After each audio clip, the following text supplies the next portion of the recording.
Okay, sali kayo. Samahan nyo kami pumunta ng bayan, ng Infanta. Kasi kami ay mag-check nung aming pinagawang signage. So tara guys, let's go. So guys, ito ang bayan ng General Nakar. Yan ang munisipyo namin. Tapos diba, anong ganda ng General Nakar. Ayan.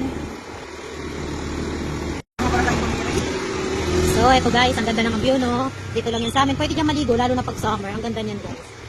Yan ang tinatagong ganda ng Reyna Quezon. So ayan, dumaan muna si boss sa pagasolinahan. Wala yung pambayad. So ayun na nga guys, nandito na tayo sa Basticoy sa Infanta.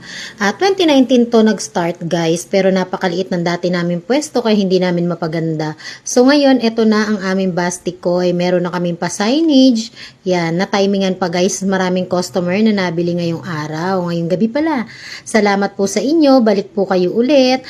At yan guys, pwedeng magpa-deliver ang taga-Infanta sa Reyna Pabili Services anytime. Tapos ayan guys, naka-display na din ang ating mga menu. May mango, may frap at marami pang iba. Salamat sa support!